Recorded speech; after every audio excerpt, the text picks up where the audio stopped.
काफी प्रयास लगा रहे हैं, किस तरीके का आपका क्या मानना है? हमारे पार्टी में बहुत पढ़े लिखे लोग हैं और हमेशा अनुभव के लोगों का साथ लिया हम लोगों ने, अनुभवी लोगों का हमेशा साथ लिया है और बुजुर्गों से बहुत कुछ सीखने को है। जैसे मान लीजिए ब्रजेश जी बैठे हैं, इनके पिताजी से जुड़े हुए लोगों का या उनके साथ के लोगों का एक अलग अनुभव है, लेकिन इस पीढ़ी का काम करने का तरीका अलग है। लेकिन दोनों मिलकर के करेंगे तो जनता की सेवा ज्यादा होगी। अगले चुनाव को लेकर कोई तैयारी है टीएमसी को क्या? हम किसके साथ टीएमसी जैसे टीएमसी देखिए, इंडिया गठबंधन में हम हैं, इंडिया गठबंधन के हिस्से हैं। दादा को मैं आज से नहीं, दादा को बहुत पहले से जानता हूँ। जब वो पहली बार चुन करके आए थे तब से मैं उनके साथ हूँ। मैं कई बार लोकसभा में उनके साथ रहा हूँ, नेताजी रहे हैं। तो एक हमारा अपना व्यक्तिगत भी उनके साथ संबंध है। बंगाल में कांग्रेस साथ नहीं, अरे वो छोड़ो, क्यों बंगाल की बात कर रहे हो? आओ यहाँ भी। अभी एक साथी ने जो पूछा, नीट का पूछा था। अभी हमारे एक साथी ने नीट पूछा था, नीट में जो धोखा दिया। हम इस पक्ष में हैं कि जब नीयत साफ होगी सरकार की तो नीट जैसी परीक्षा भी साफ होंगी, उनमें भी कोई भेदभाव नहीं होगा। और जब से उत्तर प्रदेश की सरकार भारतीय जनता पार्टी आई है, 20 से ज्यादा पेपर लीक हुए हैं और अभी सुनने में आया है कि सरकार के लोग घबरा गए जब मैंने ये कहा लोकसभा में कि 26,000 प्राइमरी स्कूल बंद हो गए। ये केवल 26,000 प्राइमरी स्कूल बंद नहीं हुए। अगर प्राइमरी स्कूल बंद हुए तो ये मान लीजिए कम से कम 5 लोगों को नौकरी मिलती थी, शिक्षक या रसोई या और जो होते थे। एक प्राइमरी स्कूल में 5 लोगों को नौकरी मान लीजिए, तो 1 लाख लोगों की नौकरी छीन ली सरकार ने, कि नहीं छीनी? और ये आंकड़े मेरे नहीं है, ये सरकार के खुद आंकड़े हैं। और मैं आपसे कहता हूं, ये बदायूं जिले में भी कम से कम 300 से ज्यादा प्राइमरी स्कूल बंद हुए होंगे मर्जर के नाम पर। आप सोचिए, कल्पना कीजिए, एक बेटी को 4 किलोमीटर 5 किलोमीटर छोटी बहन को पढ़ने जाना पड़े, कितने लोग पढ़ाने भेजेंगे? सरकार का क्या इंतजाम है? और प्राइमरी स्कूल का लक्ष्य यही था कि गांव में सबसे करीब हो, जिससे बेटियां भी पढ़ लिख जाए। ये गरीब परिवार के बच्चों को पढ़ने नहीं देना चाहते, पीडीए परिवार के लोगों को पढ़ने नहीं देना चाहते हैं। और ये केवल नीट के साथ साथ जो नौजवान शिक्षा की वजह से या अन्य नौकरी की वजह से या रोजगार की वजह से दुख और संकट में थे, सब वो दिल्ली जंतर मंतर पहुंच गए थे। आपकी सरकार में ये स्कूलों की बहाली होगी जो स्कूल बंद कर दिए गए। संदीप सिंह ने कहा कि कोई स्कूल बंद नहीं किया जाए, बार लागू हो गई है। ये इसलिए चिट्ठी जारी कर रहे हैं, इन्हें पता है 5 महीने बाद चुनाव होने जा रहा है, जनता इनकी नहीं सुनेगी, जनता इनके खिलाफ मतदान करने जा रही है। इसलिए खुद जो काम नहीं किया, इसलिए चिट्ठी लिख रहे हैं। जवाहर यूनिवर्सिटी को तोड़ने के लिए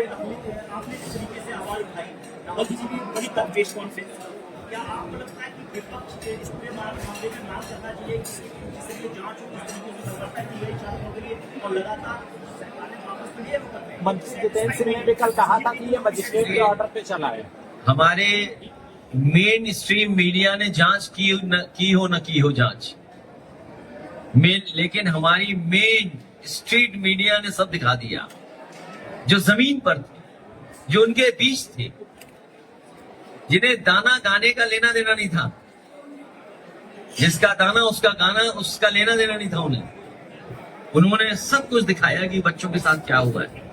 बेटियों के कपड़े फाड़े गए, लड़कों को लाठी पड़ी, लड़कों के साथ जो व्यवहार में कोई सोच नहीं सकता है।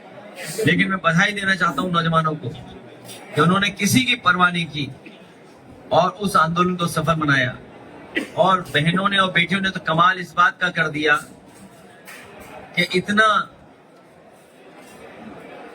क्रिएटिव आंदोलन कभी नहीं देखा होगा किसी ने, जहां इन्फ्लुएंसर भी ताज्जुब कर गए कि देखिए नौजवान कितना क्रिएटिव है हमारा।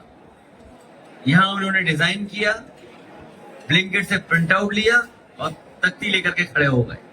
शायद ये पहला ऐसा आंदोलन हुआ होगा जिसमें हो सकता है शब्द गलत, लेकिन भावना गलत नहीं थी। वो अपनी पीढ़ी के हिसाब से जो उनके कैंपेनिंग की जो मजाक है, या जो उनकी सूझबूझ है या जो विट है वो था वो। लेकिन अब बीजेपी के लोग किसी के खिलाफ गलत प्रचार नहीं करा पाएंगे। लेकिन राज्यसभा में वंदे मातरम बिल पास हुआ, लेकिन उसका विरोध भी देखा। अब बताइए एसआईटी राम धन की चोरी हो गई, बताइए प्रभु राम के ऊपर जो चढ़ावा आया वो चोरी हो गई।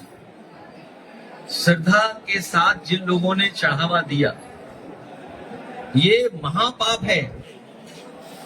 हमारे श्रद्धावान आम जनता का जो अपमान किया है उन्होंने, जो आम जनता श्रद्धावान है, प्रभु पे जो चढ़ाया, ये पाप नहीं महापाप है।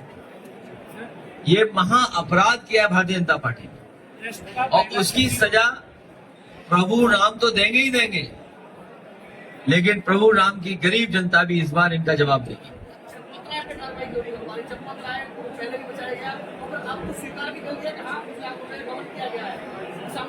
अभी यूपी की सरकार ने जो एसआईटी बनाई थी उसकी जांच में कुछ खुलासा हुआ है।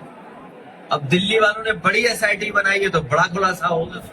हमें आपको इंतजार करना चाहिए कि अगर यूपी की एसआईटी ने जांच कर करके कुछ खुलासा किया है। और सोचिए मुख्यमंत्री जी रिकॉर्ड बना रहे थे, वर्ल्ड रिकॉर्ड अयोध्या जाने का, उन्हें पता ही नहीं कि क्या हो रहा वहां। उत्तर प्रदेश के मुख्यमंत्री जी वर्ल्ड रिकॉर्ड बना रहे थे अयोध्या जाने का, लेकिन उनके नाक के नीचे क्या हुआ।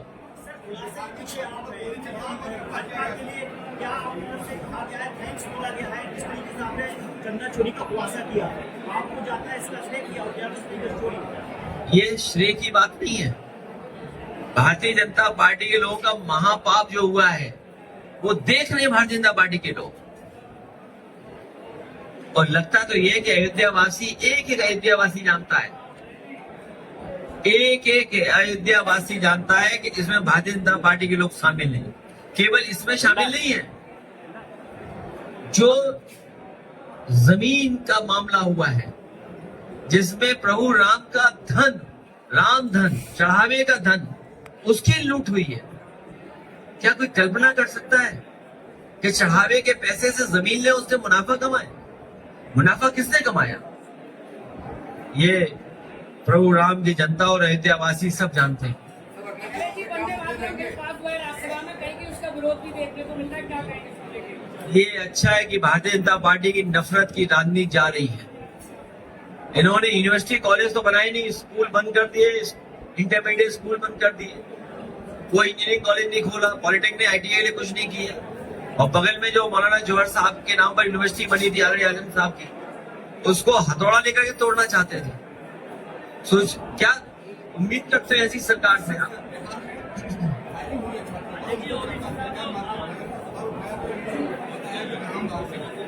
ये सरकार जाने वाली है और जब जाने वाली सरकार होती है, जो डरे हुए लोग होते हैं वो पावर का इस्तेमाल करते हैं। कौन कौन सी पार्टियां आ रही है पीडीए में 2027 में आपके साथ? पीडीए में जनता आ रही है, पीडीए जनता आ रही है।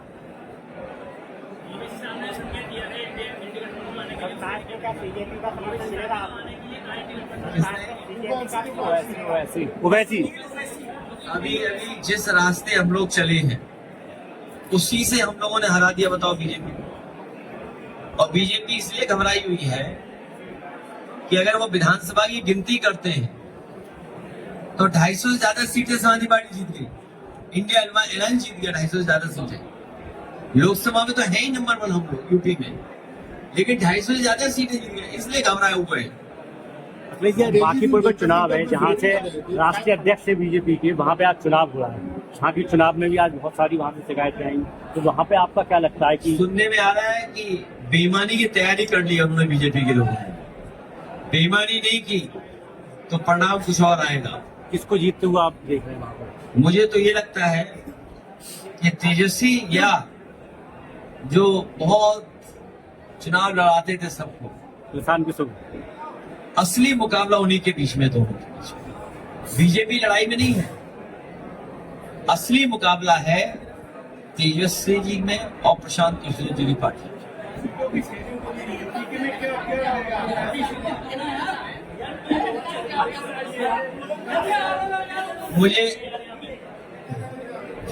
उनके साथ कोई एक पेपर आउट करने वाला साथ है, परीक्षा में घोटाला करने वाला साथ है। ये लोग ये जो पेपर आउट करने वाला उनके साथ कोई है, इसलिए तुम्हें लगता है प्रेशर ज्यादा है सरकार पर। देखिए चेंज कर दिया गया है सबको। भगवा रख दिया गया है। ऐसा करें, अगली बार आप भी आए तो भगवा पहन करके आए और कैमरे में लेंस लगा दें भगवा वाला, जो सब भगवा दिखाएंगे। ये जो राज्यसभा में देखिए वंदे जो मातरम छात्र बिल पास हुआ, प्रोटेस्ट कर रहे थे कि वो 2027 में समाजवादी के साथ भारत का झंडा नहीं लगाया इन्होंने, अंडरग्राउंड अनरजिस्टर्ड लोगों ने, जो इनकी मूल पार्टी है, जो जिसके ये पॉलिटिकल विंग है, उसने कभी भी भारत का झंडा नहीं लगाया, राष्ट्रीय गान को स्वीकार नहीं किया, राष्ट्रीय गीत को स्वीकार किया। अब वो उसके बहाने अपनी राजनीति करना चाहते हैं।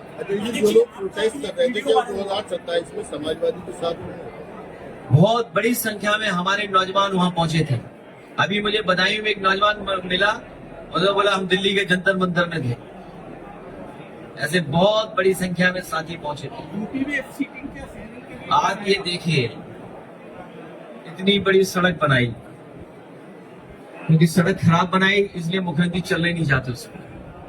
आपको ये सोचना चाहिए। आज मैं जानबूझ करके चल के आया सड़क पर कि जरा देखूं हमारे मुख्यमंत्री इंजीनियर कैसी है, हमारे मुख्यमंत्री जी की इंजीनियरिंग कैसी है। आपने देखा ये 35,000 करोड़ से सड़क ज्यादा रुपए की बनी है, और सड़क का पता ही लग रहा है ये सड़क है। अध्यक्ष जी, मुख्यमंत्री जी और एक्सप्रेस वे, कम से कम समाजवादियों के एक्सप्रेस वे तो सीखना चाहिए था। इसीलिए नहीं चल रहे हैं क्योंकि जानते वो खराब बनाए हैं, और ठीक बनाए होते तो चलते उस पर।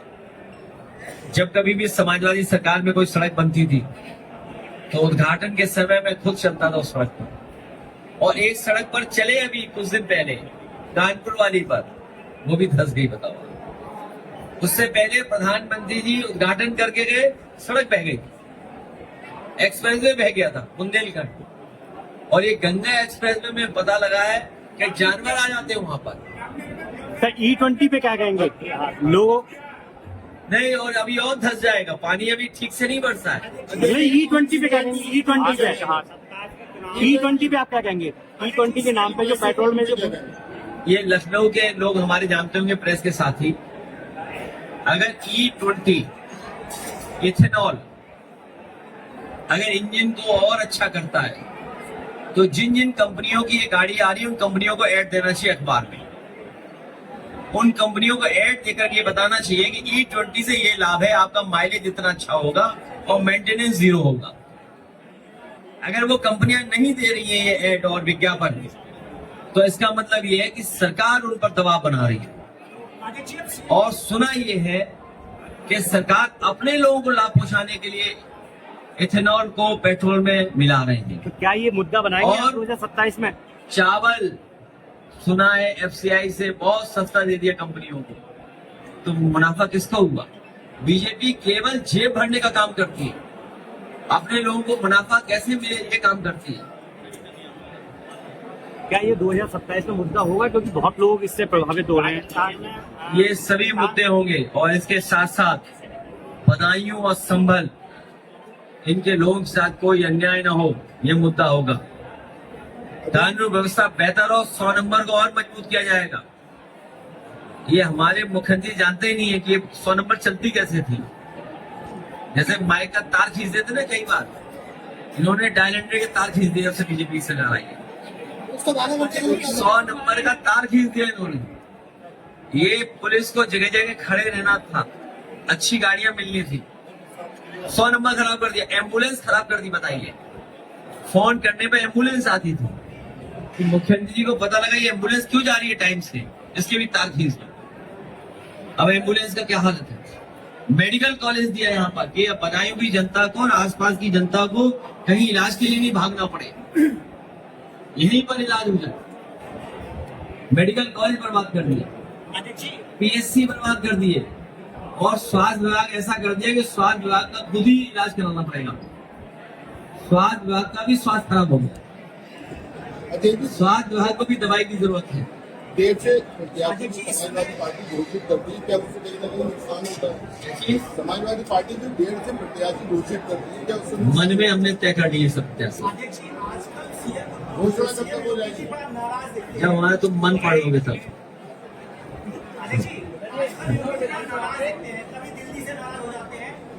कौन?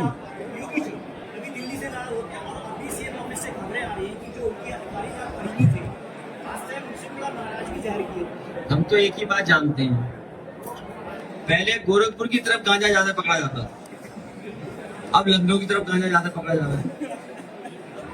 अब हो सकता है नाराजगी वनस्पति की वजह से हो